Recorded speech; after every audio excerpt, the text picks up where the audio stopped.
Okay.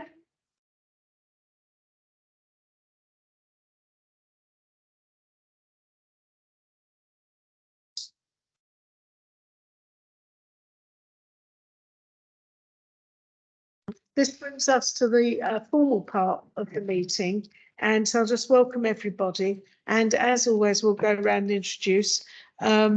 And we're going to aim, because I know that Anne and everybody on the team has had a very, very long 3 weeks, that we're going to try, if we can, to end between 8:30 and 9:15. Is that okay with everybody? So I'm going to try and stick to us all timings. Is that okay? Assuming we're all up to speed on the papers. Is that right? So I'm Zena Brabson. I'm Cabinet Member for Children, Schools and Families, and I'm chairing the meeting. I'm Councillor Ellen Weston. I'm a councillor for Hornsey Ward and a member of the committee. Good evening, everyone. I'm Lynn Carrington and I'm designated nurse for children in care in Haringey. Good evening, everyone. I'm Lottie Collett and I'm the councillor for Woodside. Good evening, I'm Councillor Member Boob and I'm the Councillor for White Hart Lane. Good evening, Bev Hendricks, Assistant Director of Safeguarding. Hi everybody, I'm Cressida Johnson. I'm Labour member for Crouch End Ward. Everyone, Anne Graham, the Director of Children and Young People Services. So start with Jackie. Hi everyone, Jackie DeFalco, Assistant Director for Early Help Prevention and SEND. Pauline. Hi, Pauline Morris, Head of Service for Engagement, Safeguard and Quality Assurance. Hello, everyone. Sherry. Evening all, I'm Sherry Joanny Bennett. I'm the Service Manager for Youth Justice Service here in Haringey, and I'm here for the first item today. Marsha. Hello there, good evening. This is Marsha Isabella Gosling. I'm councillor for the Highgate Ward. Good evening, I'm Emma Camerton. I'm Head of Service for Young Adults and Youth Justice. No, not last one. It's because Naz is going to be Lee's last. Sanjeev. Hi, I'm Sanjeev Pathak. I'm the interim head for Haringey Virtual School. Oh, hi. And I'm Nazir Chowdhury. I'm Principal Committee Coordinator and clerk to this meeting. Right. So what we'll do, have we got any apologies for absence? We have 2 apologies for absence. We have apologies from Councillor Apoku and Councillor Isla Gosling, who is joining us online this evening. So she's here, really. Well, right. We've got no urgent business, have we? No urgent business. Declarations of interest. No. Can we agree the minutes? Very good. Pages 1 to 4. We agree the minutes? Yeah, agree. Right. So I've been asked if we can take item 11 first. So that is children in care known to the Youth Justice Service, and it's data update and it's verbal, and it's Emma, according to my paper. Thank you, Councillor Brabazon. I'm actually going to hand over Sherry. We've actually put a small PowerPoint together. I'm not sure how much time we've got, Councillor Brabazon. But we'll do a whistle stop through the data and then take some questions at the end. Yeah. We've got 6 items. Yeah. And about 10, 15 minutes. Is that long enough? That's perfect. Yeah, that's plenty. All right. Sherry, are you all right to share? Yeah. Okay.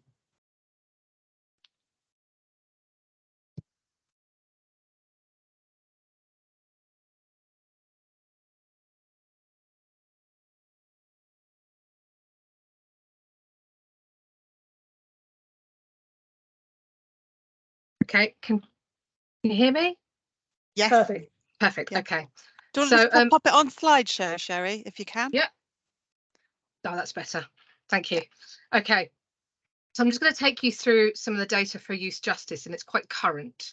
So we currently have 82 open cases within youth justice. 17 of them are currently under a child in care status. 13 of those are actually children that are, that are children in care to Haringey. So the remaining 4 are managed by other boroughs. So here we've got a little bit of a breakdown of the age group. We've got 23% of 16, 31% of 15 years old, and the vast majority of our children in care are 17 years old.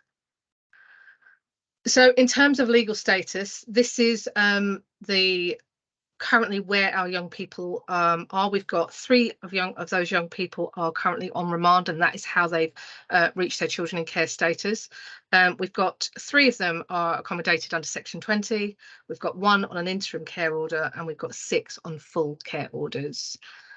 In terms of our children in care and their relation to offending, we have 3 who were children in care prior to their first offence, but the vast majority of them were not children in care prior to their first time offending.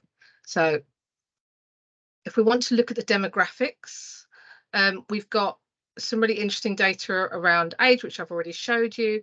Age of first conviction, I had 1 that their first conviction was 12. But if you look here, the vast majority of our children, their first time they're offending is around 15, 16 years old. In terms of the type of orders that they are subject to, the vast majority of them are open in community orders. We do have 3 that are currently on custodial sentences. And in terms of number of offences, we've got the vast majority of our young people that are children in care have offended 1 to 5 times. We've got a little group there that are the 6 to 10. We've got 2 that are kind of reaching the really kind of sort of quite high end and prolific end of 11 to 15 offences. And then we have 1 young person who's actually offended 29 times. So it does appear in certain way, but that is 1 young person. If there is time, I can give I have a short pen picture about this particular 1 person, but if there's time. So in terms of demographics, again, it's quite stark when you look at it. 12 of our young people that are children in care are all deemed and identify as Black or Black British, and we have 1 that identifies as white. And again, quite stark, all of our young people that are children in care are boys, male. So in terms of education, we've got 77% of our children in care and education, which is, is excellent. We're always striving for more and better and stronger, but we're quite proud of that data. 23% are NEET. So what I can tell you about the children that are not in education, we've got 2 young people that are receiving home tuition less than full time, which is less than 25 hours. We've got a young person that started a placement, broke their hand and then became unable to continue with that placement. And then we have 2 that are living, 2 that are living out of borough. I've lost my slide, I apologise. Sorry, just bear with me a second, I do apologise. And 2 that are out of borough, which we're interrogating even further to find out how we can ensure that we get those young people into a better placement. It's sometimes we find that our young people that are living in different areas, we can have some struggles and some challenges with their education placements, but generally speaking, we have quite good results. So these 2 at the bottom are the 2 that we're going to be doing some further interrogation on. In terms of offence profile of the last 3 years, it was felt that it would be better to give you a more broader understanding of our children in care and their offending profile, which is why we've done it across 3 years. All the other data relates to the current children that are currently open. So what we see here across 3 years is the most prolific offence that is committed by children in care is violence against the person. We've got quite high numbers of robbery and then quite high numbers of drugs, but violence is the one that is the highest. However, if we look at our non-children in care population, that is reflected there as well. So violent offences is the most common offence. In terms of how we assess risk, the 2 biggest things that we look at are the risk of serious harm and the risk of safety and well-being. And what is quite significant is safety and well-being is significantly high for our children in care. That is mainly to do with how we assess risk. We are a trauma-informed service. Our assessment tool is around the Good Lives model. And again, we take a trauma-informed approach. Many of our children in care, when we look at their histories and we look at their stories, a lot of them are living with, extraordinary stories of trauma and pain that have gone on through early years. And then we have a lot of our young people who are also at risk of child criminal exploitation, and that trauma continues. So, which is why it is deemed quite high. And again, with risk of serious harm, we've got the vast majority of our young people sitting in the medium level, which is fairly kind of reflective as well with our cohort that are not children in care. So here are some key indicators. This data set includes all young people with an outcome since April 22. So this is giving you a year's worth of data. And unfortunately, you can see there's a lot of red here. So the highlights in red show that they have a poorer outcome in particular areas. So in terms of the age of first offence, you can see for an out of court disposal, the average age for our CIC population is 13 years. For our non-CIC, it's 14. I mean, it's like a year in it, which doesn't seem too bad. But then we look at things like not in education, we've got 23% over in children in care, we've got 19% in non-CIC. And then again, when we look at things like charged with a knife or a bladed article, we've got 50% of our children in care, 35% of the non. And I think, again, I've mentioned it before, high levels of safety and well-being risks, high risk levels of safety and well-being. We've got 68% to 25. Serious harm, we've got 32% over here to 13, and then breach rate 32% to 15. Now, breach rate is something that we're really trying to work on, because breaching a child in care can be further criminalizing. However, when we have a cohort of children, I mean, if I'm being honest, this rate very much relates to one particular child who has breached several times and absconded several times. So that you know, it's not indicative of all of our children in care, but it is something that we do see come up when we work with children who have had several placement breakdowns, have had to move from different local authorities. So what we do try to do is, as much as possible, do what we can to prevent young people from being breached, but at certain aspects, due to our measurement of risk and due to the law, our hands are sometimes tied. So in terms of key outcomes, as part of the year plan for youth justice, we really were committed to improving the outcomes for our children in care. So we set ourselves some targets. So we wanted to reduce those with ETE concerns to 80%. The previous year it was 90%. At the minute we're at 76%, so we're achieving that. Again, we wanted to reduce those with substance misuse concerns. Previously it was 90%. We want to reduce that to 75%. We're achieving that at 67%. Reducing those with high risk of serious harm.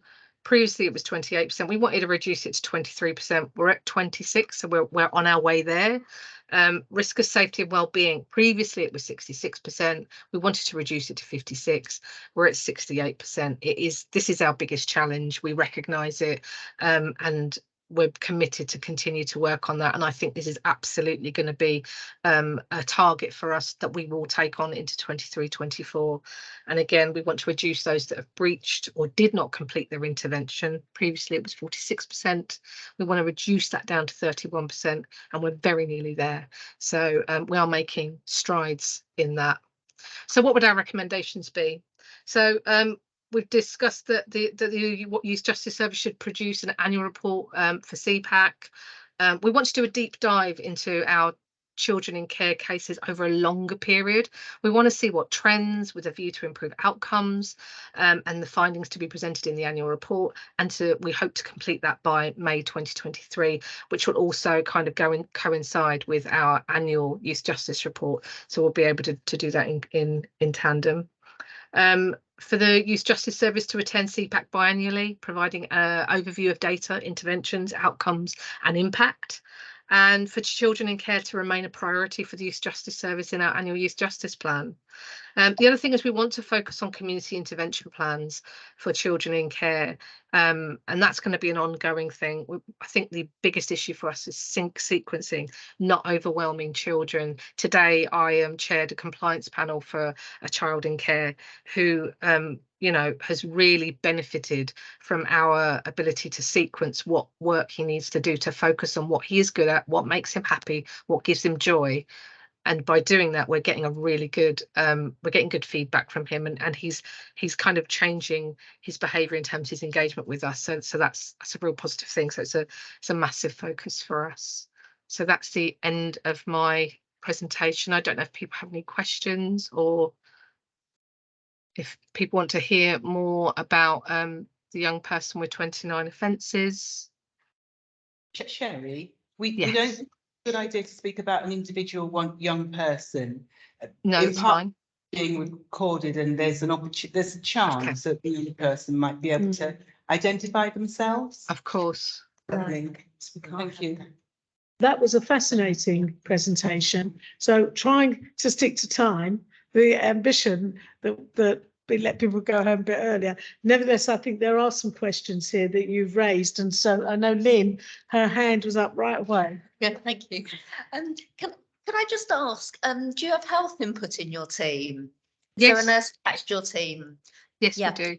And the reason the reason I ask that is because we often find that a lot of you know, we do the annual health assessments, and we often find that young people under your service don't attend, or we try to visit them at home and maybe we've had a couple of visits and we still can't. And I'm just wondering if I can team up maybe with the provider. Who's the provider from? Is it from Whittington Health, or? Yes, it's from Whittington.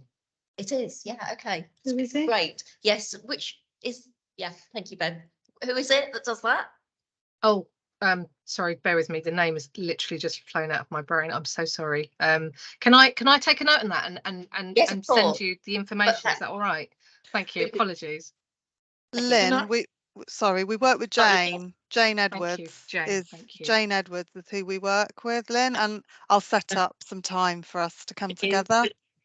Brilliant, thank you. Yeah. Can I start that when we set up that time, that because this is across two services, it's really important that the case managers and Emma's equivalent is involved. Yes. Questions? Anybody? Anne, sorry, I have a question, but I'll go after you, Anne. Go on. Just one question, Sherry, and it's the young person who was neat because they injured their hand. I don't want to be a pushy parent, but They were doing a practical course. I had to Okay. look into it because when I put this together, I thought very similar to you. Emma and I had this discussion. They were doing a practical course where they really needed to use their hand. So it's not over, it's just on hold until he is healed. But because he's not fulfilling 25 hours, he's considered neat. And that's the thing that's you know, because we are literally counting, are they able to complete 25 hours a week? And if they don't, even if they are engaged to something, they'll still be counted as neat. So I tried to take some notes while you were talking, Sherry, and I just, how many young people's involved from children in care? Was it 17? 13. 13, and 4 from other authorities placed in Haringey, but from other authorities. Is Yes. that right? Yes. I was just curious about the amount of time that is required to spend with these young people, because it's 17 young people. So I suppose it's not a huge cohort, but it's very, I'm guessing, very labour intensive, very staff intensive. And I just wondered if you could give us an insight into the sort of amount of time that is spent having to support young people who are in the criminal justice system. If you want specifically around children in care, I mean, as you could see, like we have quite a few of them that are deemed high risk for safety and well-being and risk of serious harm.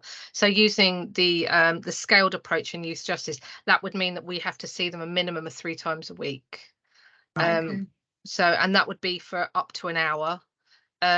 There will be all the joint and partnership meetings that would be needed. There would be trying to, you know, there'll be education work, there will be well-being work, there'll be the work that we do around engage them in joyful activities, because we recognise that from a good lives perspective, you know, if we get them, if we make them happy and we do things that make them happy, they're more likely to engage in the process with us. So it's hard to quantify in time, but if giving you an indication that a minimum of 3 appointments a week with us, and sometimes we're seeing young people in this cohort every day. Yeah, it's and assessments as well. The way we do our assessment is quite a lengthy process, and every single time a new significant life event happens, we have to continually update it. And then there's ongoing court proceedings. There are we've got some children in this cohort that have got several court proceedings happening at once, so it can be quite a significant undertaking, but it's part of the job. So yeah. And the reason I asked you is because I think unless we hear it, I don't think we can. My guess was it was like that, but I wanted you to tell us in order to clarify and conceptualize, and so we know the intensity of the work that's involved to try and support young people and divert them. And I have one more question, then I know I want to move on. I'm the worst offender for making things. So these young people will have suffered, I imagine, enormous trauma and so on. I was just curious about things like their literacy skills, thinking skills. There were 5 EHCPs, their ability to express themselves, all those things, which I know Anne knows exactly what I'm going to say, which is what very young children learn at the right time. And I'm very curious about your insights into that. Yeah, I mean, I think we have a great deal amount of young people with significant trauma. What we are finding is that sometimes at this moment in their life, trying to engage them in therapeutic services sometimes doesn't come as easily. As much as we as practitioners see the value and the need for it, they're sometimes not quite ready. However, we have got a small cohort of young people who are really engaging really well and getting a lot back from it and beginning their sort of journey to heal. We do have an issue around communication, but we have we work closely with our colleagues where we have access to the support around it to make sure that young people fully understand what it is that's expected of them. We find we've done a lot of training around non-verbal communication in the past for our young people to really kind of pick up when they're uncomfortable. I mean, even today, I was in a compliance meeting with a young person, which was a really positive meeting, but watching him, he's also a child in care, but watching him become so overwhelmed with positive feedback, like it really made him quite uncomfortable, to the point where we had to go, all right, we're gonna stop doing that now, you know that we're here for you. But yeah, there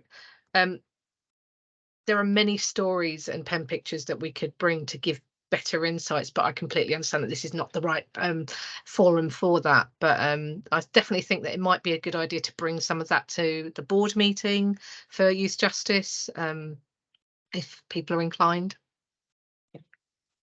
That would be very interesting. I think on behalf of the committee, thank you and Emma for that presentation. It was really excellent, very, very fascinating, and a little bit of our service that we don't often hear about, but where there's loads of staff engagement for such a vulnerable group. So thank you very much.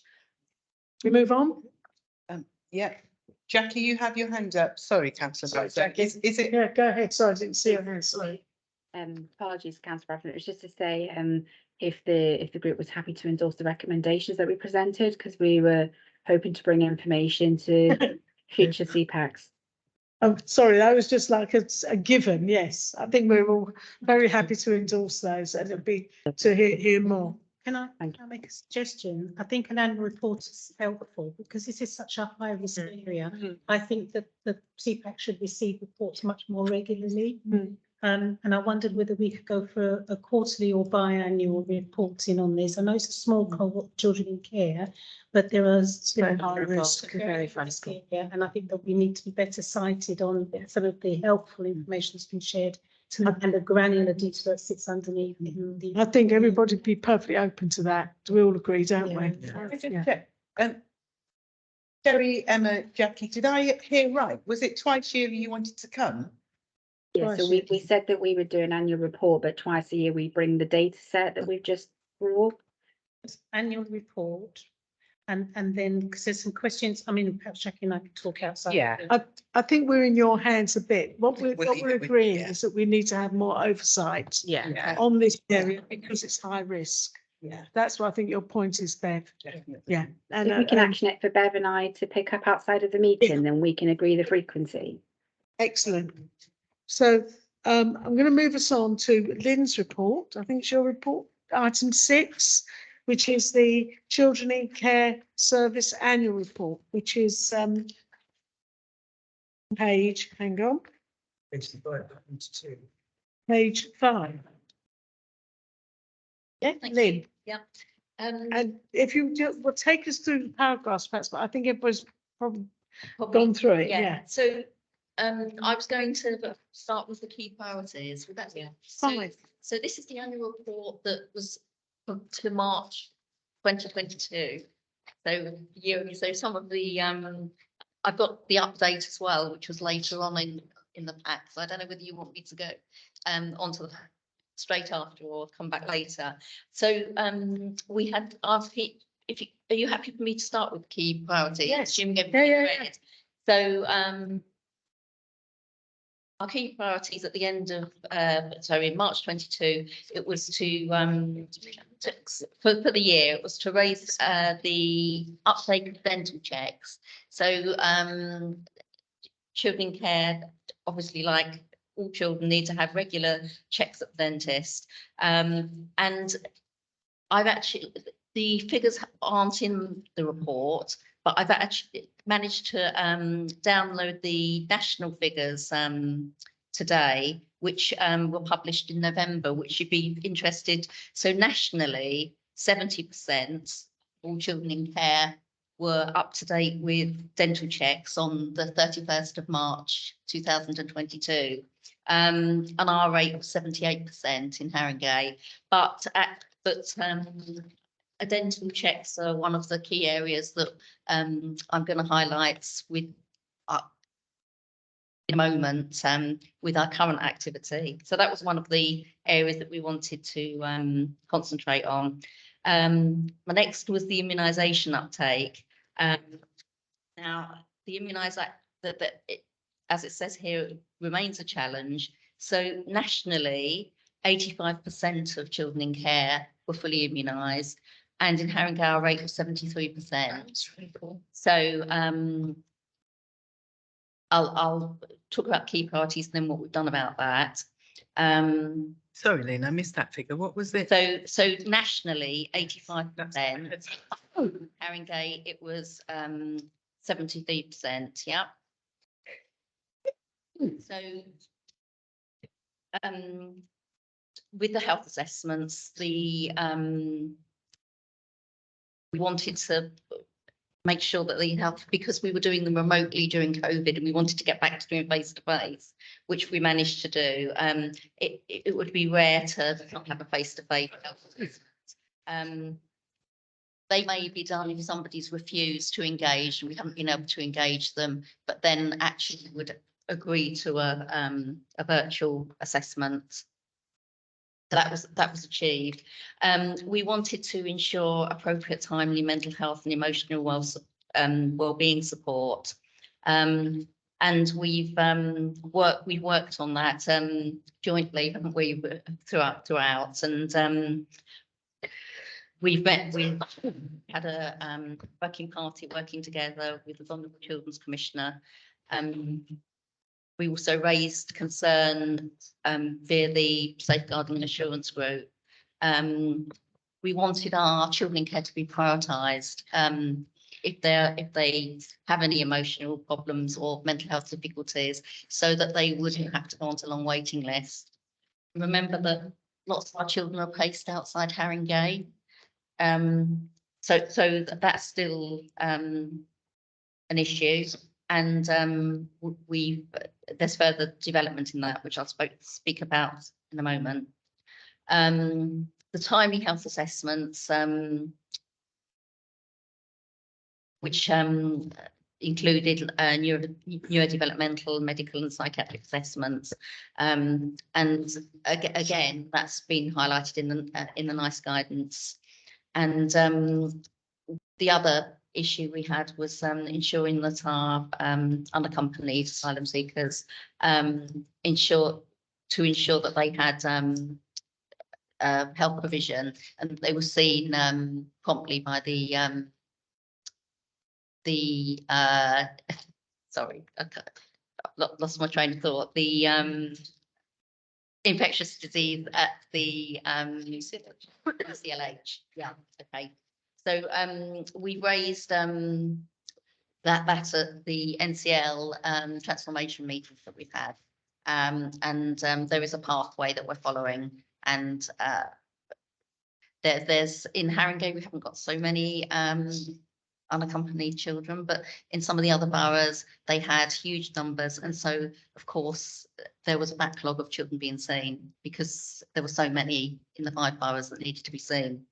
So they were our key priorities. And then if we go on to the update that I prepared, some of the priorities that we had,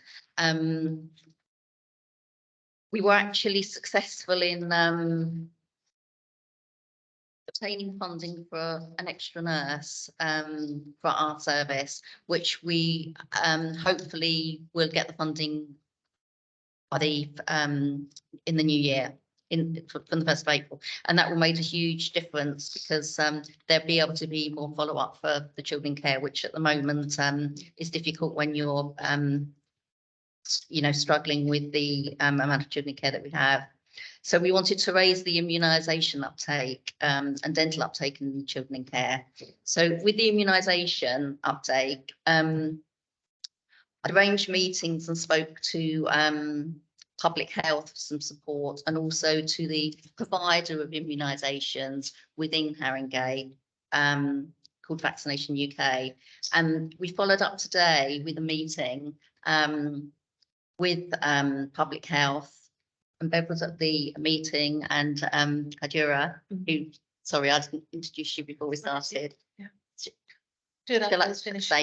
And we've come up with hopefully a plan to try to increase the immunisations. One of them was to possibly, we're going to explore if we can keep children registered with their GP, their current GP, when they come into care, and have a temporary registration in the area that they have moved to, if it's outside of Haringey, until they're in a permanently matched placement, because we think that will enable us to ensure that their immunisation uptake is accurate. We know about that, their immunisation status, and also the doctors would also, the current GPs will have a health, they'll have the health pathway from when, for some of the children it'd be since they were born, and we won't have to wait a long time for health records to be transferred to the new GPs. So that's what we're hoping to do. It's early days, isn't it? But we've discussed it today, and that was one of those ideas, which is a great idea, I think. Annual reviews, the GPs, making sure that annual reviews are on top of the initial assessments and the reviews. That's what many of our looked up children needs. Yeah. So what we hadn't Hadura spoke to us today about this, and if a child is on has a additional need or a medical need, a learning disability, then the GP should be reviewing children annually. Age of 14. Yeah, which I wasn't aware of. So that's really great that you came. So we'll be able to liaise with the GPs and hopefully get that done. So that's one way of addressing the immunisations. And the other one is obviously working closely with the social workers and the IROs to ensure that they're aware of children that It's generally the older children that don't have their immunisations. It can be the HPV, and it can also be the meningitis, ACWY, and their tetanus boosters. Yeah. So, Sorry. I know that Ellen, I think, wants to ask a question. Sorry. Is that all right? Sorry. It was just Go on the, Yeah. so I remember from a conversation we've had previously Yeah. at CPAC about immunisations. And when we spoke about that, there was some discussion there was some discussion about, well, the impression I got from the discussion was there was just a reluctance sometimes to essentially exert parental responsibility and say, like, you must have it. Yeah. Where there might be, obviously, as young people get older, so they've got may have or may not have given competence, you may have birth parents that involved, you may have foster parents involved, and so on. And I understand that there is a conflict and a tension there, but is that what is driving our low rates, or is it that so many of our young people are out of borough and so we just don't know? Is it that because we don't know, our rates of immunisation might be higher, but we just don't know what they are? Yeah. So I'm just trying to understand sort of where what's sure. driving the lower figure for us. So it's a bit of both. So what I did is I looked at the January children that we saw. So out of the children in January that we saw, let me just go back to it. Okay, so so these were children that would, so this isn't the whole cohort. Yeah. There's children that were due assessments within January, and 89% of those children were up to date with their immunisations. So, but the ones that weren't, so one didn't have a flu vaccine, who was age 3. One was a 16-year-old requiring ACWY, HPV, and their Leavers booster, and one 16-year-old requires 1 HPV. So what my plan forward is to look at every month at the assessments and to see how many, because prior to an assessment, we always contact the GP for the current immunisation status. It's not always up to date. Right. And we then contact, if it's in Haringey, it's the Vaccination UK who will be doing the immunisations, and the system isn't always updated. Right. And I've met with Vaccination UK, and we're going back to them, and the doctor from Public Health today said they're going to be contacting They're going to make contacts. Again around the commissioners. So it's difficult to know whether it is a bit of both, I think. But looking at those figures, it's obviously, well, it's only a few children, isn't it? But it's still, those young people need their HPV vaccines. Yes, of course. Well, all the vaccines. So it's still we want to raise the obviously it's got to be higher than that, and the other area that we looked at, that we discussed today, was also to look monthly at the figures, didn't we? We discussed that today, and that's what we're going to try to do, get monthly reports.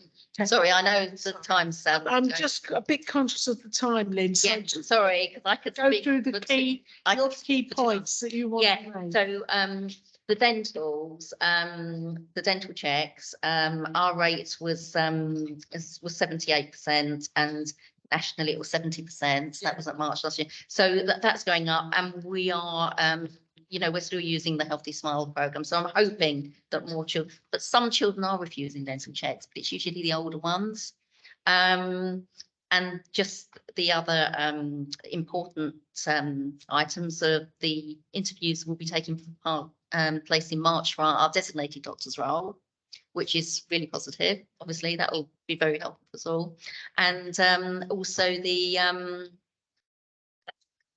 just the CAMS pathway, the mental health pathway, and that we're hoping that we'll have extra funding.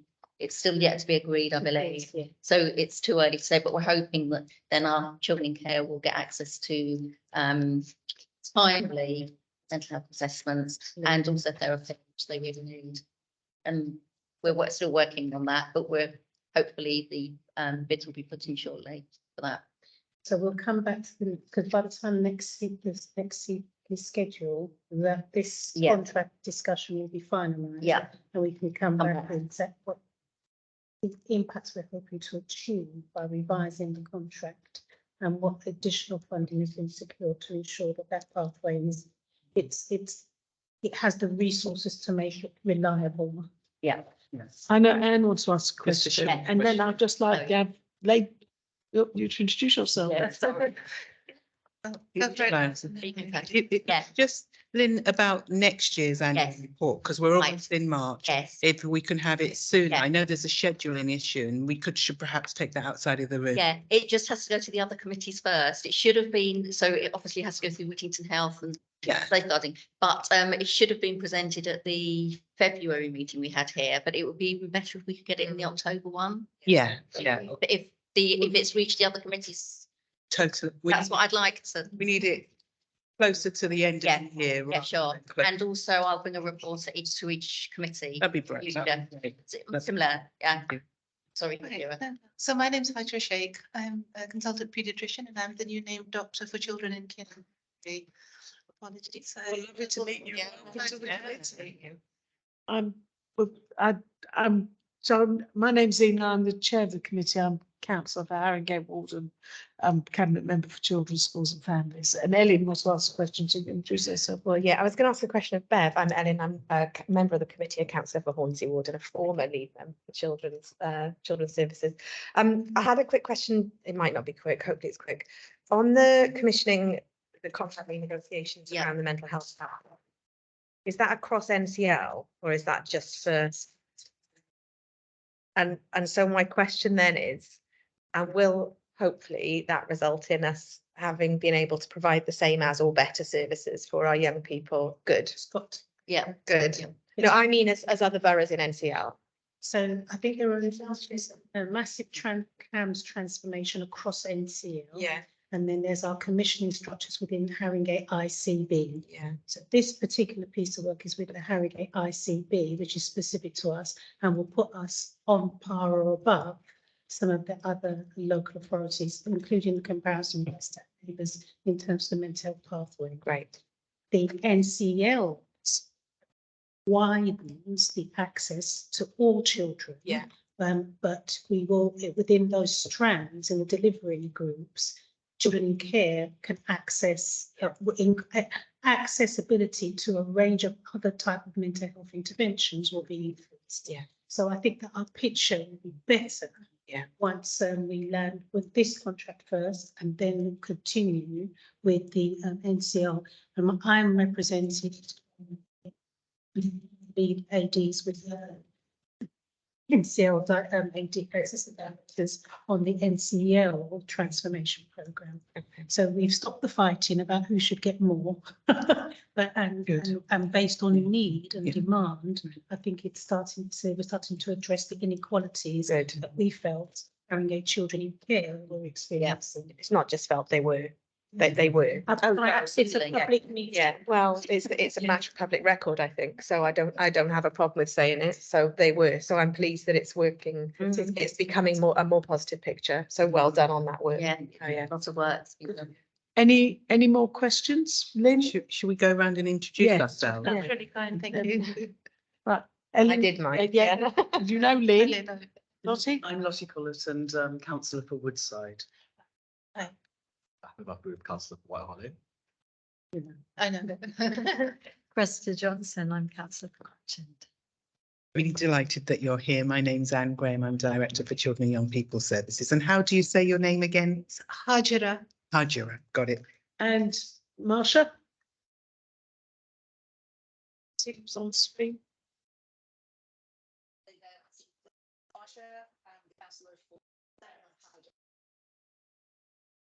Sorry, Marsha, I didn't hear you. It's gone all tinny. Yeah. I think your mic needs to come down nearer you. Yes, you're. Yeah, that's a good one. Thank you very much. Can you hear me now? Thank you. Sorry, it's Marsha. I'm the councillor for Highgate Ward. Thank you. Emma? Emma Cummerton, Head of Service for Young Adults and Youth Justice. Unaccompanied minors also comes under my wing, so just so that you're aware.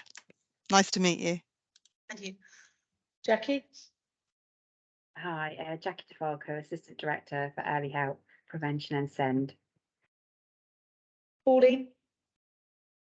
Pauline Morris, Head of Engagement, Safeguard and Quality Assurance. I think we've met before, Hijara. Nice to see you again. Nice to see you again as Sanjeev? well. I am Sanjeev Pathak. I'm from, well, I'm the interim head of the virtual school. Les. And I'm Nazir Chowdhury. I'm the clerk to this committee and principal committee board member. Well, I have to say, it's great that we have a designated doctor. So I'm the named Named doctor. and Beg hopefully pardon. we will have a designated doctor to join our team as well. Yeah. Oh, good, good. Bev. Just before we come to the end of this item, I just want to, one of the reasons why we agreed to make this one of the objectives of the Parents Champion model is that I mean, there's all sorts of things, it's multi-layered, but if we miss the opportunity while children are still children in care to get the discipline and routine and habits of their health needs being met, from opticians to dentists to diet, 90 minutes a day exercise, if we miss that opportunity. 90 minutes, we could go up. Oh, we do that. Have high standards for our children in care. By the time they then graduate into being care leavers, we've missed the opportunity because it becomes more rooted and embedded and more challenging. So I really would like in the Champions model, if we hold that as kind of the reason we need this pace and drive, the data tells us the areas that we need to work on, but actually we want much more to children's health needs. These are fundamentals, these are basics, they should have been in place. There are wider issues around being a healthy individual. Yeah, yeah. I look forward to an audit of every one of our looked after children to be sure that every one of their records is up to speed in time, and that that's a continuous thing that we have when they come in and that we check. Just got to be really. And then Hijari, any blocks that you've done blocking, do let us know, because we will absolutely make sure that they're unblocked. I thought this was a very interesting report, actually, and had a lot of information in it. And the picture that it is painted is that the people are really pushing to raise the not standard, I don't mean that, raise the amount of medical intervention and support and healthcare that our young people are getting. So I was going to ask you about the immunisations, but you preempted me with all the data. That was clearly a big gap. But the other one that I picked up, and I'll just don't want really go into a lot of detail, but I thought the bit about the first step did raise some questions about some of the issues around casework and some of the support that we're getting there. So perhaps we'll return to that. Yeah. The contract, Yeah. yes. That was an area I thought perhaps we might want to interrogate slightly. A report to CPAC once the contract. So we've given them the heads up that we're expecting. Excellent. Great. Excellent. So thank you very much. A very interesting report. But I think you're on again later, Lynn. So I'm just going to. Yes. Apologies, I've just got a question on the report, if that's okay. Oh, of course, Jackie. Sorry. I keep not seeing you.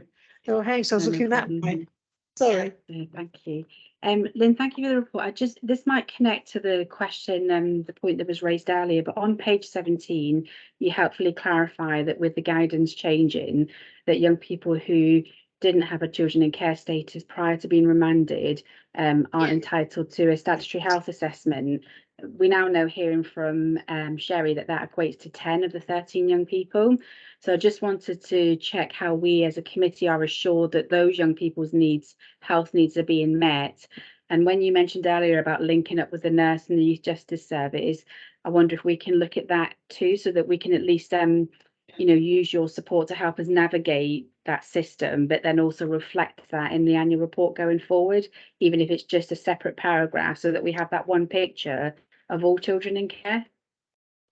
Yeah, we certainly can do that. With regards to if the young person is in a secure unit, so they've been remanded into a secure unit, but they weren't a child in care before they got remanded. Yep, then the health plan should be written and put into place by the secure unit. So it's not that they're not seen by a health professional, they're seen by the health professionals within the unit. So it'll be a doctor there and a nursing team there, but the local team, the Haringey team wouldn't be responsible. We would visit young people who were children in care before they were remanded. I've been to several remand places over the years since I've been, but the only children that I've seen were children in care before they were remanded. Yeah. So that's I the ruling and that's that. guidance. So yeah, sorry, go on. That isn't the issue, Lynn. The issue is that it's a part of the picture that we're just not hearing as a committee. And I know we've got some issues with assuring ourselves that those children are being supported. So it's just about maybe outside of this meeting, if Emma can link up with you to help us understand how we can get that information, because we're having some issues. Yeah. Okay, you will. I'll contact Emma. Just as we end this, I know we're going to have regular reports, Jackie, Lynn, about children in care, children in the youth justice system, and maybe we can consider theming those so we get an opportunity to do a deep dive and answer these questions. And Lynn, just as it would be really great, Hajira, as we audit every child who's in care to be sure their health records are up to standard, it would be great if we could apply the same to those and remind, even though it's not our responsibility, so that we know whether we've got their health details or not, so that somebody's backing and batting for them if they're not there, because we know that sometimes the remands are under pressure because of. There is a mechanism. Is there? This board, this committee to call for that data, and outside of that, I'll talk to. That'd be Emma and great, Jackie. lovely. I'm thank you for bringing that up, Jackie, because I noticed that and I meant to, I'd marked it up. So there's obviously a gap. So thank you for bringing that up. So we take that as an action. And Jill, do you want to say something? I just wanted to ask Emma, given the large number of children who are remanded who will have a learning disability or an additional need, is there like a standard assessment that is done at the point of them coming into remand where they're screened for a learning disability or dyslexia or a difficulty that might have contributed to them being where in that pathway, as it were? So we do very, very thorough assessments when they first come to our attention in our service. We also work with a range of professionals. Unfortunately, we don't currently have dedicated SALT, speech and language, to the service, but we're working on that.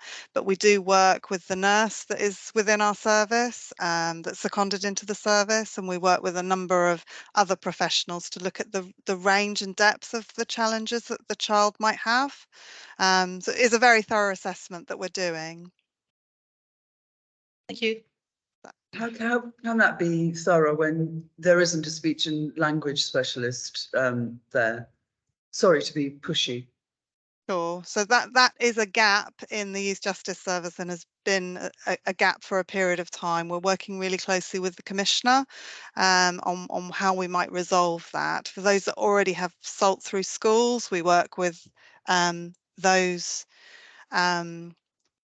practitioners, and we do have a number that have education health care plans as well, that we follow up, and we work really, really closely with Annette Granger in the SEND section of Children's Services, and she works really closely with us on all our children in care that might have EHCPs. I mean, I think as an action, if Emma, Jackie and I can have a chat outside of here, because they're children in care, it'd be really helpful to have a joint up response to that question. So if we could have no problem. Yeah. Let's just have a chat. I'm going to move us on. Yeah. And we don't actually make decisions here as much as note things and ask questions and try to get a handle on the whole big picture around children that we look after. But we are agreeing some things as we go along where there are some gaps, obviously, we're identifying. So that's very good. I'm taking to agenda item 7. It's on page 23. And I think Bev, this is you, the IRO. Annual report? It's, Pauline is going to. Oh, Pauline. Okay, excellent. Because I think we're assuming it read it, so I think we're assuming it's been Yes. read. Pauline, can you give us like a highlight tour through the report, key points you want people to note, assuming everyone's read it? Okay, I'm so sorry. If you can just give me a couple of moments to locate the document. I think I got missed on the email list, Bev. I'm so sorry. I mean, what Pauline finds is page 4 that starts with the key messages that are contained within the around. Page 4 or page 29? Page 29, sorry. Page 29, and overall, it says key messages overall the IRL service has, and it lists some of the key things. And so we're working on the basis of this report. You've had an opportunity to read it, and even if you haven't, there's still an opportunity to meet, to forward questions. One of the things I've wanted to achieve today, just getting some structure to the agenda, is that I think there should be a regular attendance at CPAC from the IRO lead, and who would cover activities, even if it's in the PowerPoint, around what the IRO's themes, patterns, issues, what they've addressed for looked after children. And I think that this report I'd commend to you because it's a rich report. It's very good, very good report. Yeah. They've really set out the detail with data to evidence some of the purpose and impact of the IRO service. I think I commend to you page 37, where we look at the participation in review and our drive to ensure that people are chairing their reviews, their LAC reviews. And then it ends with some recommendations. It can be either dense or comprehensive, you choose your words in terms of looking at it. But I think to make it live, from Aspire, some of the vision and ambition we'd like to have is that the IRO attends, and that as far as possible, that Aspire represents some of their experience, because they'll be going through this engagement with the IRO and their languages. And I think you're not going to really get a sense of what difference this is making unless children come and say, when I go to my LAC review, this is what's happening. So going forward, that's what I'd like to do. Pauline, anything you want to add?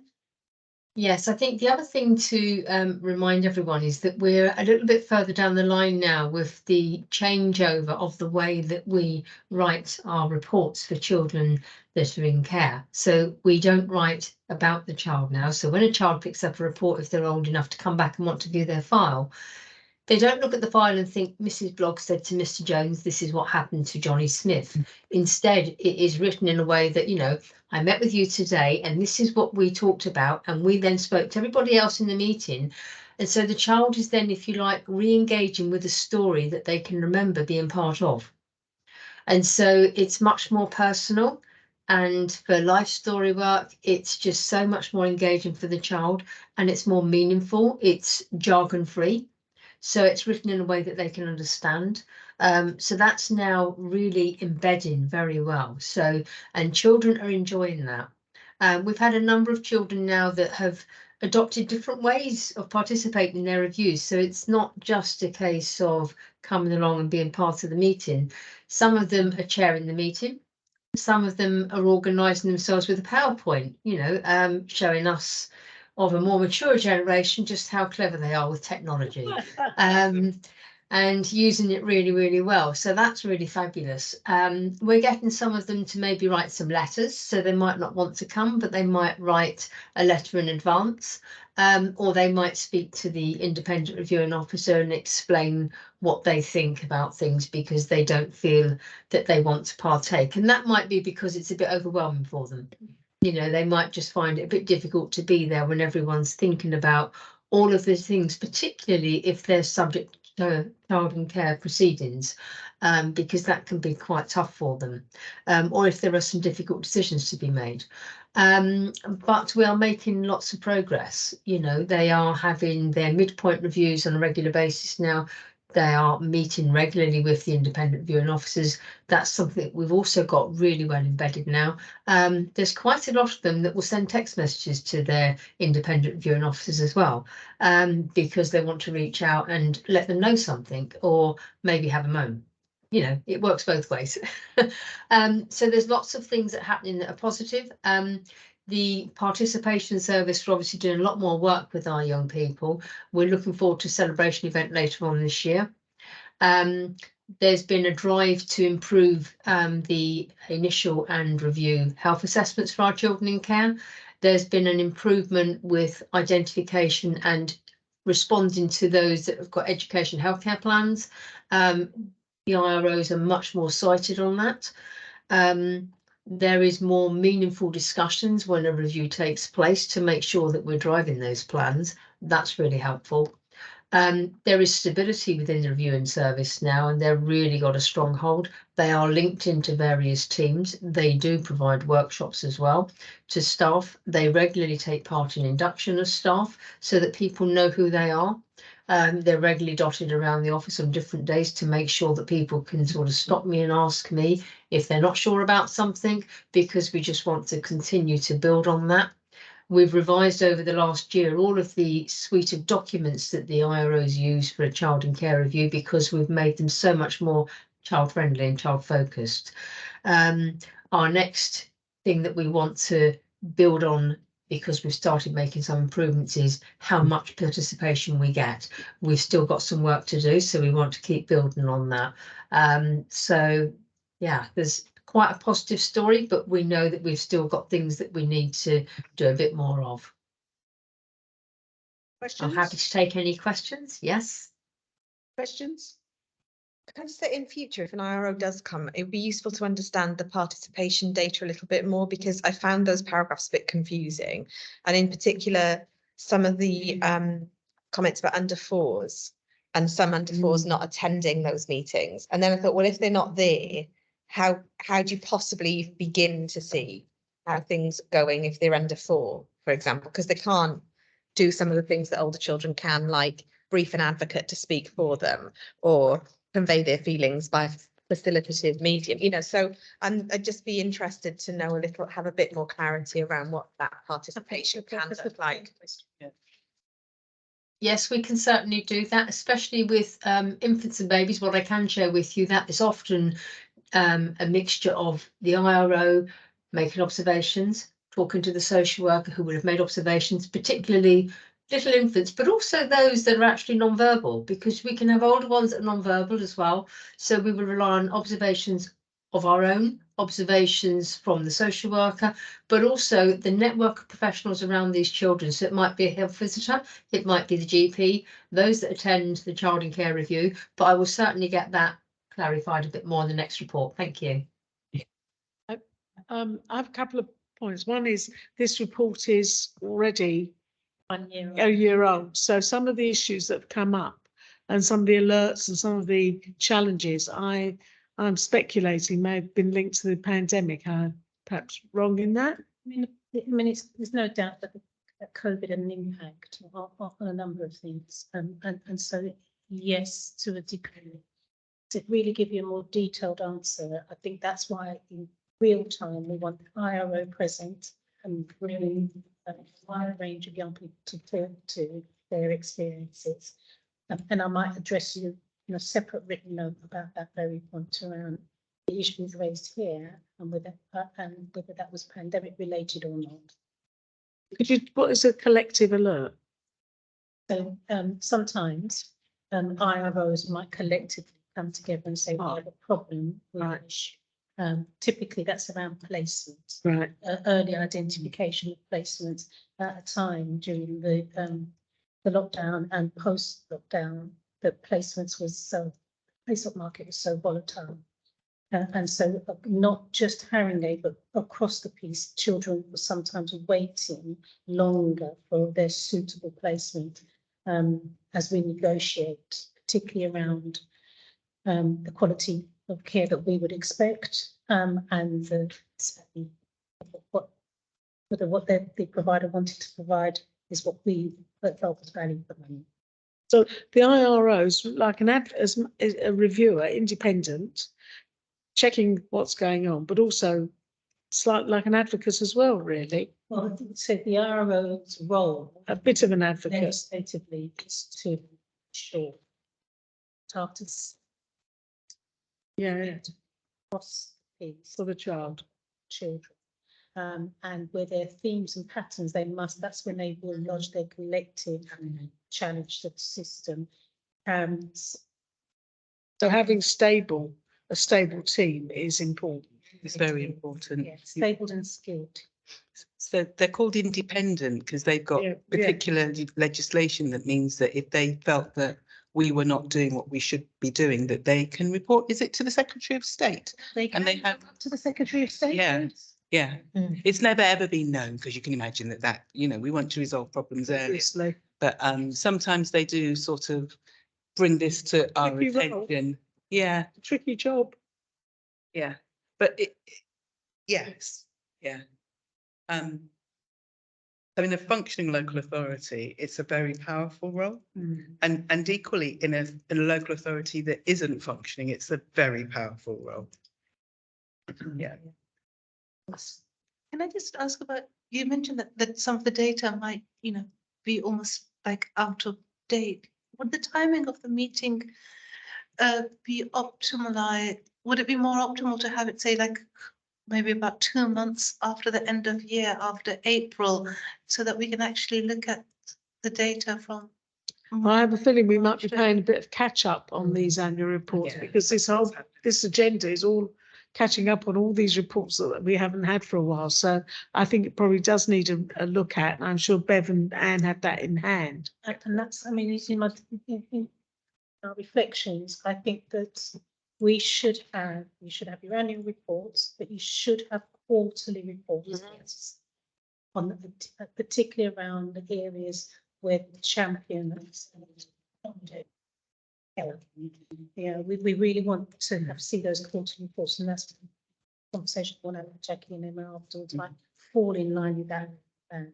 What I liked about this report was that it listed areas of challenge. It reminded me of sort of like a SEP, the strengths and weaknesses, and that we have in front of us a service which has made a self-assessment. And I thought that was very good.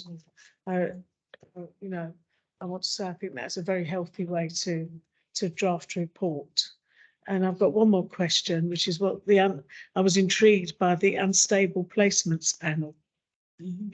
Is this something new?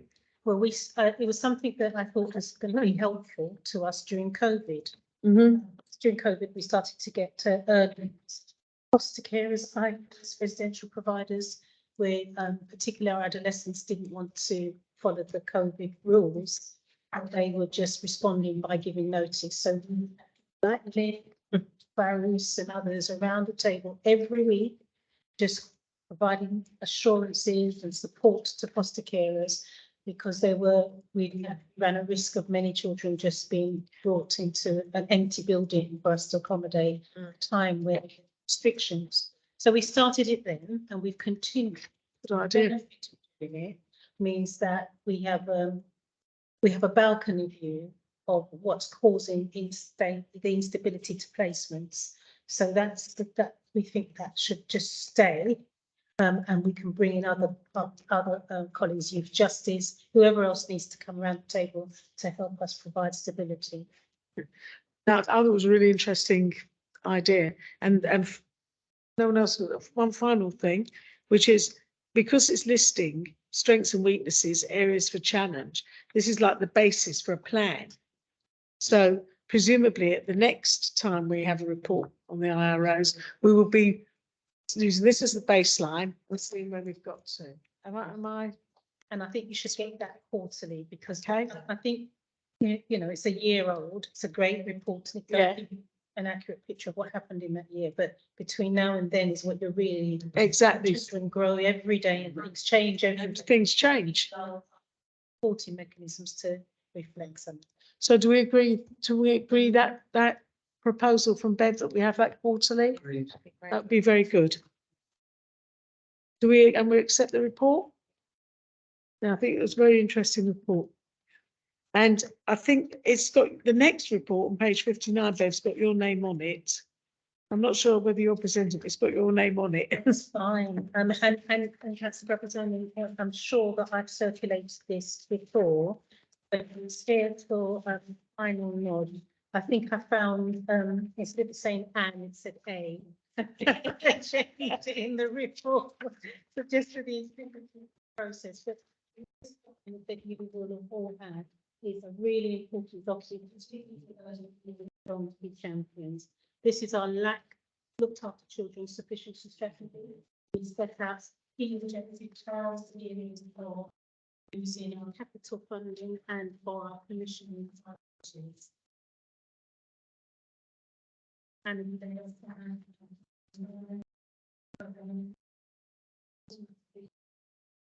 so aspects of this panel are already in motion. One of the things that we realised is so I think each time I'm not trying to generate more answers, but just to make this a meaningful meeting, it's important that my question is around how far we've progressed on the delivery of this plan. And on those occasions, I would like to invite some of my commissioning leads to come and talk to the aspects they're leading on. So I'll have those conversations at DMT and then we'll come back to this. I think Sanjeev has worked really well with me in the short time that he's held the interim role. And you see this time we've built into the lack sufficiency strategy, not just the work that health are doing, but also the imperativeness and are some principles about children's educational needs. So no needs that an education provision or education needs being met. We know how critical that is to stabilising placements and also to child to adjust. And the adjustments we're making to the first steps contracts through the TABISA is going to allow us to target, forgive the use of the word targeting, but I think it illustrates what I mean, children who move into their places for the first time. That's the time that we need to put some intensity support around them.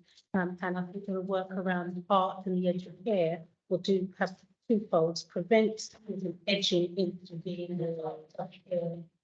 responsibility, and also try and address that data. 80% of our looked after children live outside, something like 19% live in residential and independent settings. It's very difficult then for them to form lifelong links to the borough that they originated from, where it's safe to do so.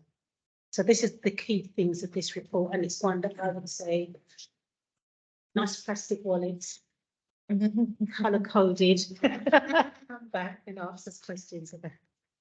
It is our audit. It is, yeah, it's what you said. I just want to say, ask on page 73, Yes. there's extraordinary statistic here.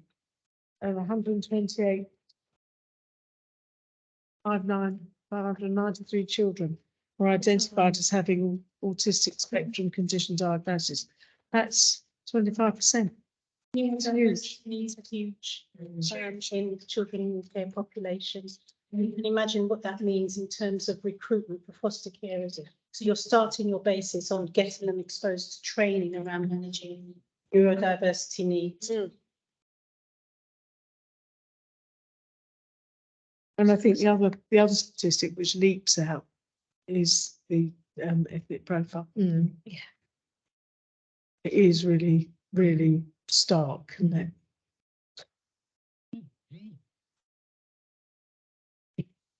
It says here, children of black ethnicity account for just over 20% of our 0 to 17 population, but children in care, nearly half, 47% black Caribbean ethnicity. There's a piece of work we started to do in local university, looking at where does disparity start. You know, does it, you know, and as we see in our school, who have done a remarkable job. You know, as we see that shift, we're now starting to see a different profile of children coming into care. and education is key to that. So could you say a bit more about that, Ben? So, local university with reflections and discussion is that when we have unaddressed bias, the rate of referrals in may be weighted on a bias interpretation of risks and harm as opposed to an evidence. Okay. Right. Referral in. And so sometimes you hear, we'll talk about assessments, how many assessments end after 3 months after being referred in. And it's because of human nature and how things are interpreted. And when we do the evidence assessment, we don't have reason to keep it open longer. And so for looked after children, we've got to be very careful that the structural inequalities around families who are often facing poverty and disadvantage aren't underpinning. The risk is real. Yeah. But is that underpinning the reason why so many children from global majority communities are coming into care? And then if so, we do that. What are we doing about it across the council for people? But you have to start with the ability to have the honest conversation. I think actually that works the other way as well, and to be open to the fact that much more financially comfortable, often white families in other parts of the borough might be able to mask something where there is actually quite serious neglect or more active forms of abuse going on. I think that bias issue works both ways. So we're seeing affluent neglected adolescents. Exactly. So you know we can charge for a Section 20 policy. Yeah. But you know we have to be aligned and be able to as a committee and a group of professionals have those real conversations. Yes, I agree with you. Yeah. It's a construct. Any questions about the sufficiency strategy that we want to raise? We're all going to keep a plastic wallet and mark it out. It's particularly that for I can't wait to work with the champions working with us in accommodation. You. I don't know. Are we waiting for the chance to announce it? No, I bet Ellen has just asked if we're waiting for the champions to be announced. We've got the training. So yes, unfortunately, the 23rd of February. Yes, it's got to be rearranged, and we haven't been able to secure the next date. Yes. It's 21st. First, it's in the diary, I think. You're allowed to send you. You're allowed to hold us all. 21st, you will become. Oh, if you're said, we'll be there. We'll be there. Pain of death, you're going to be there. Yes. So be on that day. Okay, great. So I think, should we move on? Is that okay? Fine. So I think the next item is the children looked after health report, which is on page 93. And I think that's you again, Lynn. Yeah, so I think I covered all of that unless anyone wanted to ask any more questions, but I think I covered that. Yeah,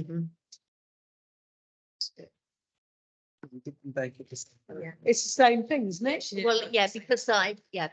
Oh, this is the update. Yeah, that was just an Okay, update for this. I think we've covered that. covered So it, I'm going yeah. to take us to the final item, Yeah. which is the pathway plan. Yeah. And I'm not sure who's presenting that. I was really hoping that Emma could talk us through it, because Councillor Weston, this is something you wanted to because I think your officers came and told you all the troubles we had with doing pathway plans, and you said, show me. Yeah. So we're showing you what a pathway plan consists of. And So Emma, do you want to take us through this? Yes, I can do. So just to let everyone know, a pathway plan is initiated when a child in our care is just coming up to their 16th birthday, usually around 15 and a half. Statutorily, we have to review it once every 6 months, but also if there is a significant change, we would bring it forward. And the plan is also, when the child is still in care, looked at in the children's review as well.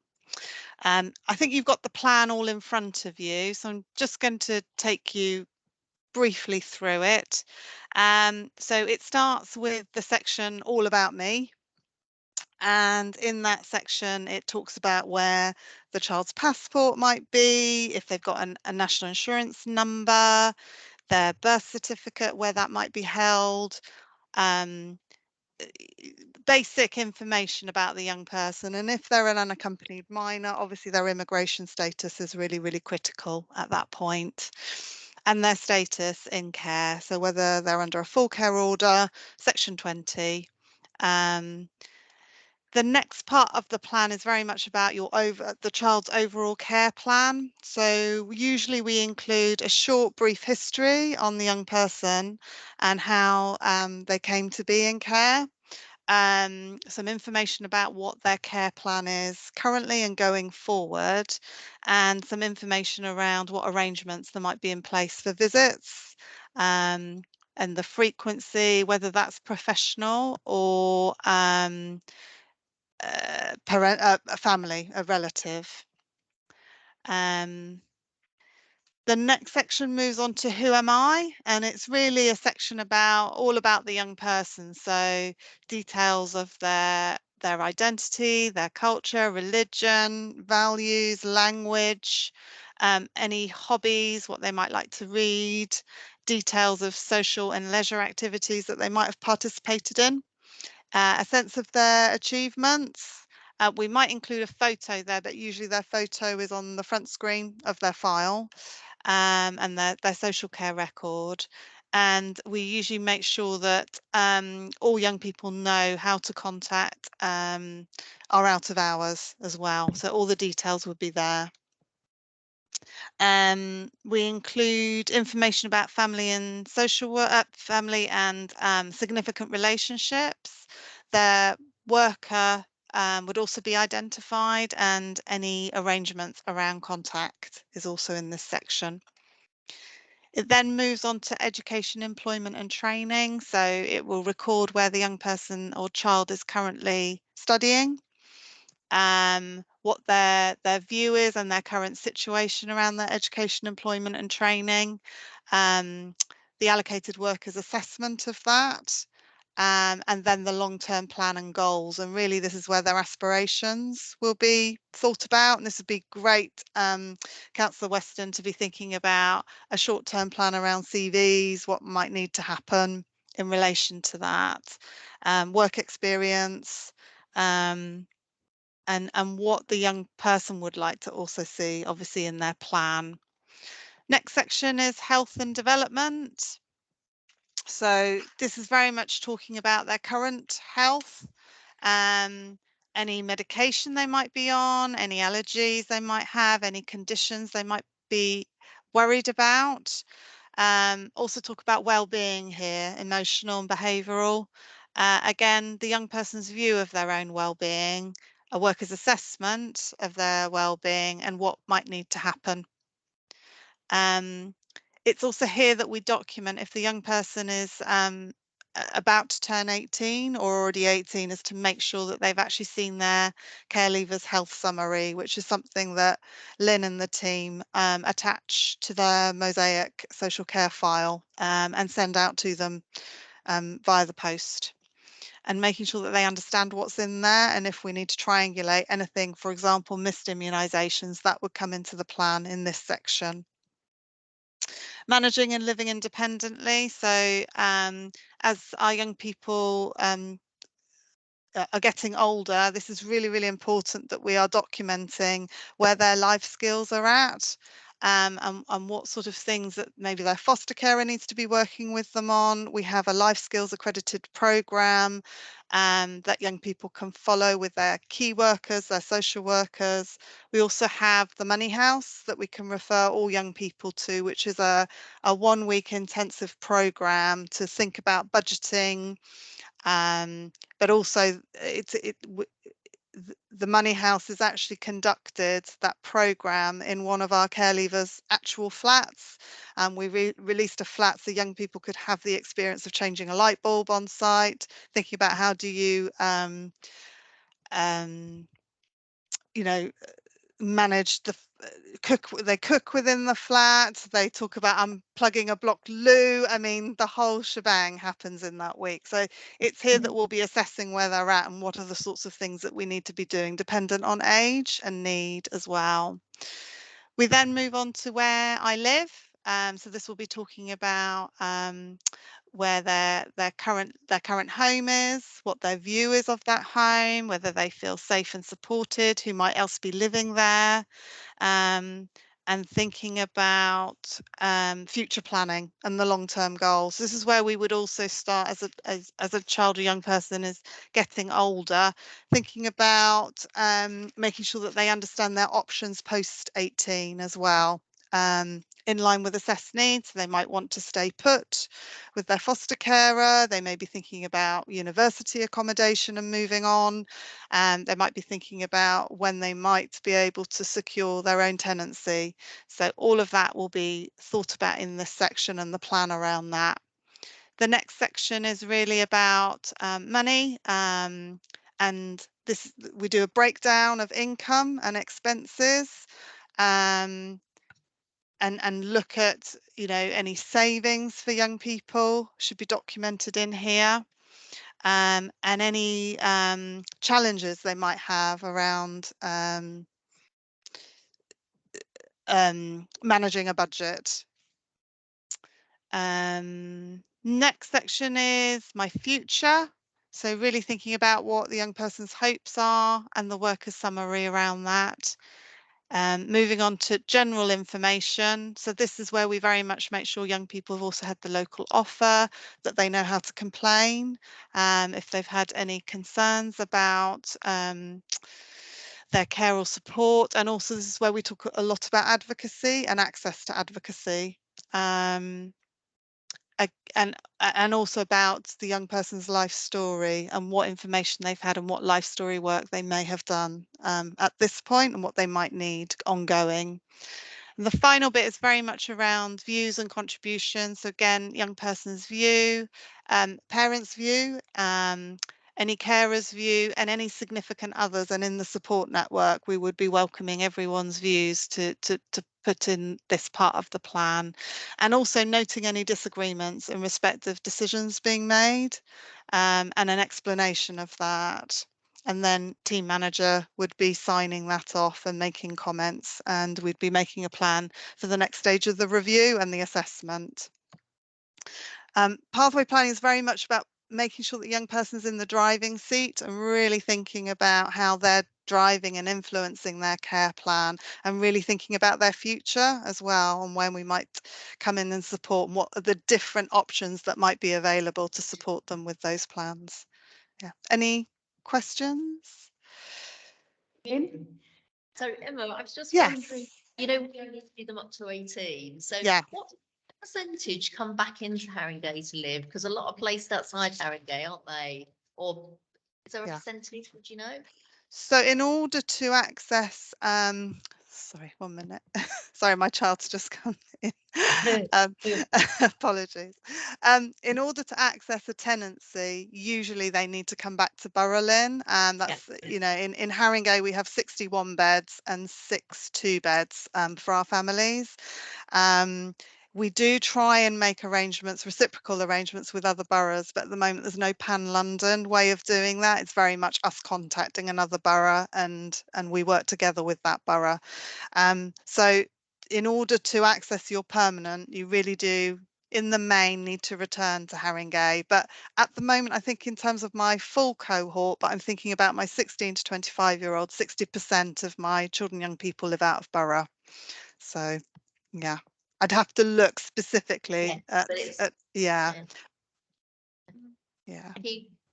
Questions? Anybody? I have a question if no. Hajira, no, you go first. Thank you. Like, it's a really useful plan, Emma. Just looking at the medical side. Yes. And healthcare, I just wonder whether it'd be possible to look or add a section for teams, like specialist teams that they're under, and whether they've been transitioned to the appropriate appropriate adult medical team. Yes. Because I think pediatric teams will stop seeing children either at 16 or 18, depending on what their local cutoff is. And it's really important that they don't get lost at that point. Sure. And also, if they do have a learning disability, or a chronic condition, they should start having their annual checks with their GP from 14. So again, whether it's possible to capture that. Yeah. Absolutely.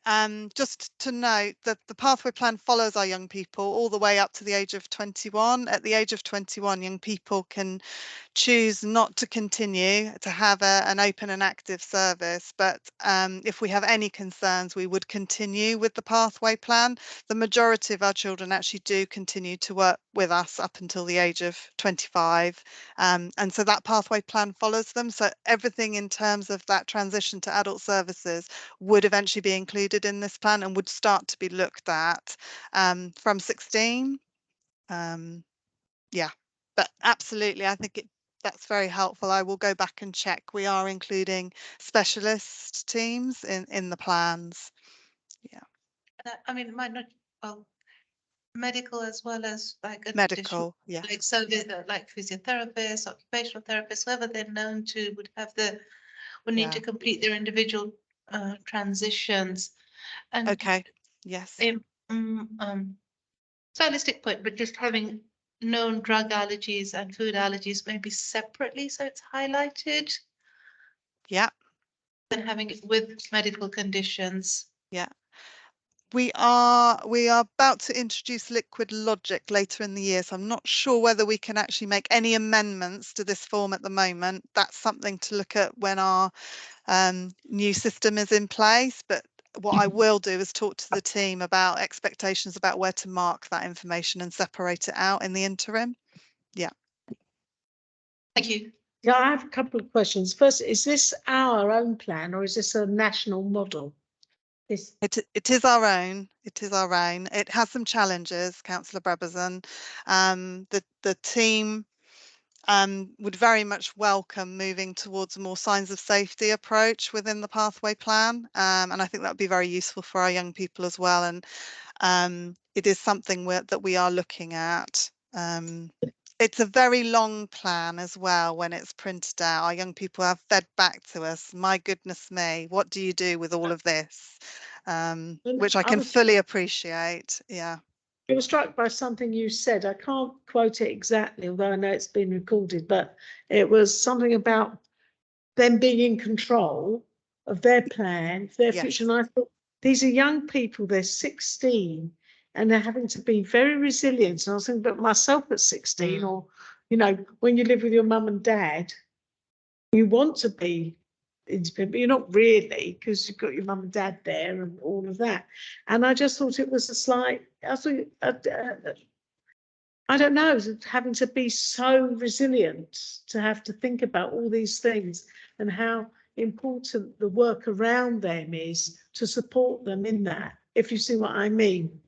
You know, acting as their family, the foster carers, the social workers, the IROs, the whole thing, acting as that support because your mum and dad aren't there really. Am I making any sense? Yes. You are, Councillor Brabazon. Yes, and it's very much about working alongside our young people. When I talk about them being in the driving seat, what I mean is that they have, you know, that their voice is central to our thinking and our planning. Yes. And we're making decisions with them as opposed to for them, but we are guiding and we are aligning ourselves alongside them so that we can, you know, support them through the process, as opposed to have, you know, huge expectations in terms of their maturity and their knowledge. It's done with them as opposed to them, and that's the key. And yeah. I agree, the with is much more than the to, but actually the with, you have to recognise as still a very young person. I just seem to be, it really, reading this really brought that home to me about what it must mean to be in care. It did, this plan actually. And sorry. You're right, it sort of formalises an aspect of parenting that isn't actually formalised. So we would speak with children that we know in our families and communities on a daily basis. So what are you going to do when you leave, you know? Yeah. And it's not formalised, but the record of that is held within, you know, the stories. Yeah, I know what my niece and nephew want to do. No, at least I knew what they wanted to do, and they've since changed. They no longer want to be Olympic champions. Oh, they do. But you know what I mean? It's held within the family, whereas young people have to. It is brought. It's sharp and centre, and it's not always. And it has to be formalised like this, so it's not lost. I thought that particularly when I saw the thing about the national insurance. Where is my national insurance number? Where is my passport? I'm asked that almost every 5-year-old. Yeah. It's quite stark. I'll tell you what's missing here, I don't know if they still do it, is your health service number. They do still do it. Do they still do it? put it on the number 8. Oh, right, okay. Just made me think, because I was thinking all the numbers you have, but there's something about this that made me feel it must be very lonely. I just. Yeah, and it's what you said, it was the formalising. Formalising of it. The other side, Councillor Brabazon, is that when I was a practitioner, we didn't routinely get children passports. So we didn't then know whether they had them. We didn't even know that they could get them, because if their parents are out of the country, they then reach 18 and they're stuck because we've lost contact with their families. So that's the other positive side of it, that you get it, you know. The number of children who have hit 18 and it's too late, because we used to cut off at 18. Yeah. Having like a birth certificate, being able to apply for all that. We didn't expect it.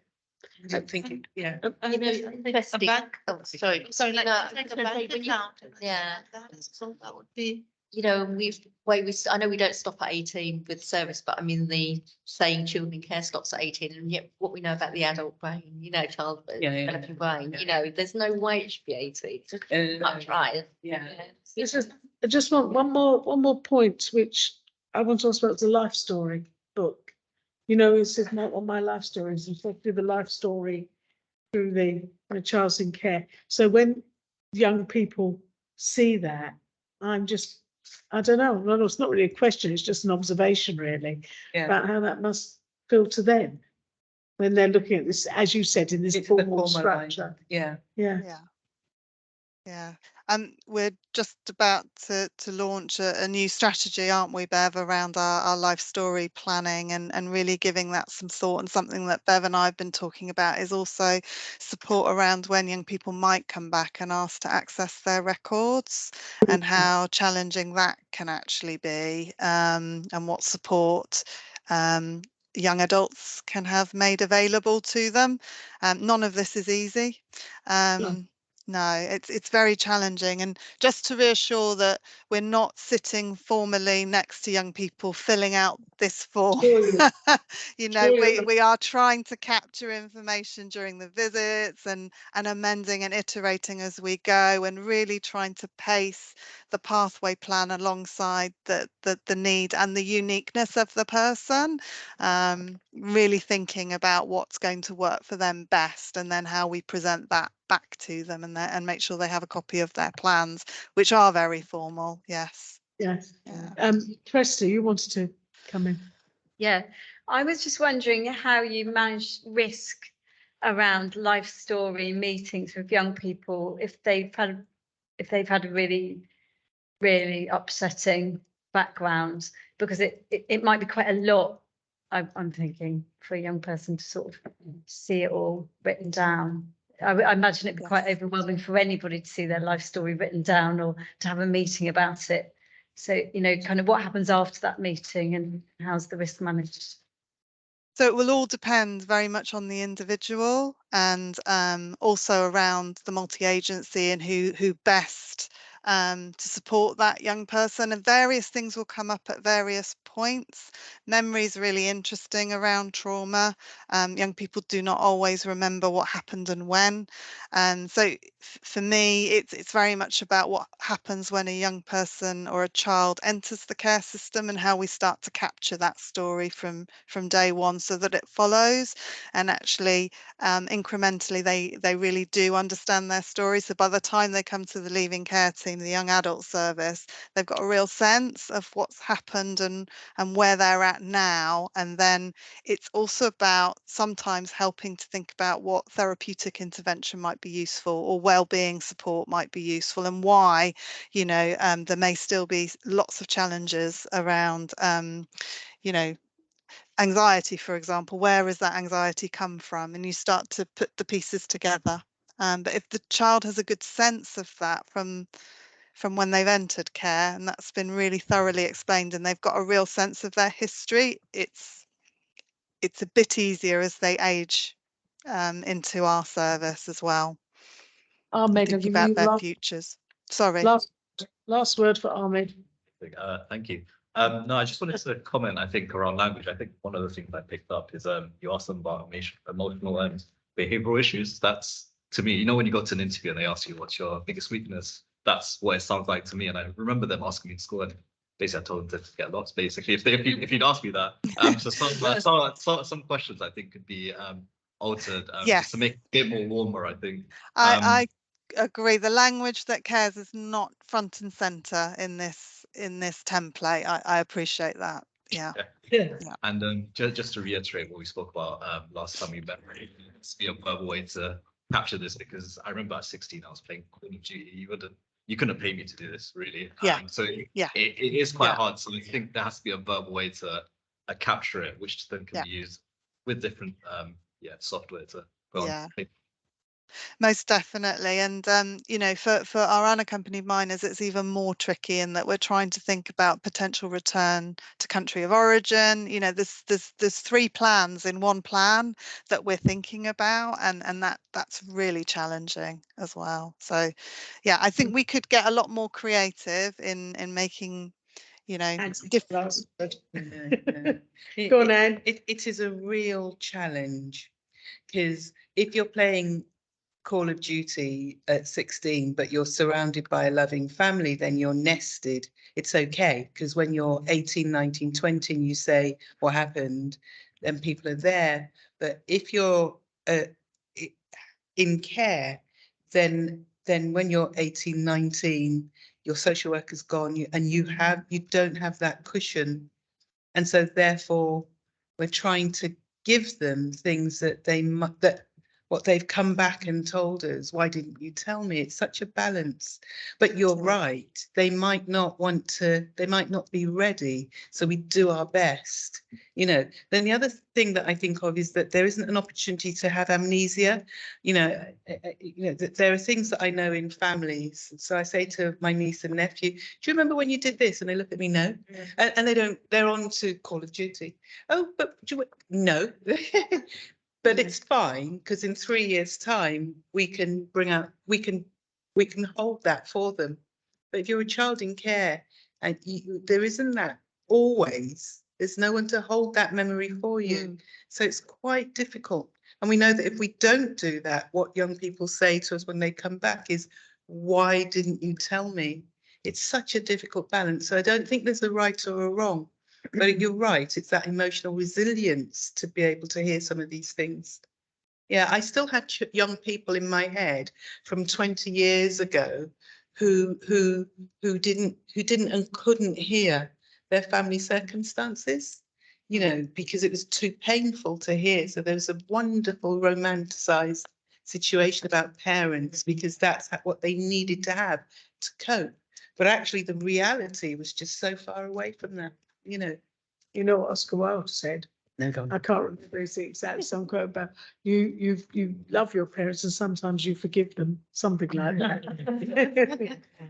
Stick to Oscar Wilde on this occasion. Sorry? Stick with Oscar Wilde on this occasion. Yeah. So this has been a very, very, I personally found really interesting meeting and very informative. I thank everybody for reports and for the questions and the participation.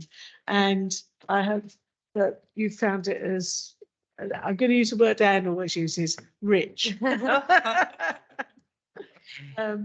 As rich and informative as I have. And so for our next meeting, we'll be having quarterly reports. I'm going to meeting now, Naz. set out what I Yeah. proposed agenda, he'll Yeah. circulate it and then that was you'll agree. And we've got the actions about, where's Naz, down from the Aspire, what we're going to do.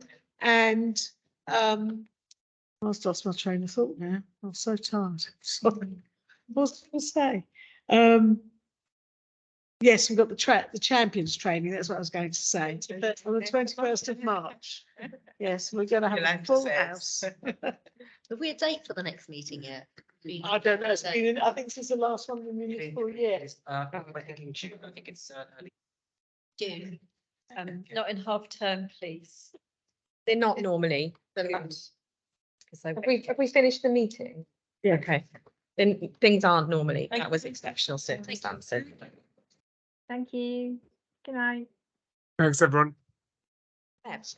Thanks, bye-bye. Bye. Agreed to be on the committee. Yeah, it's been a month.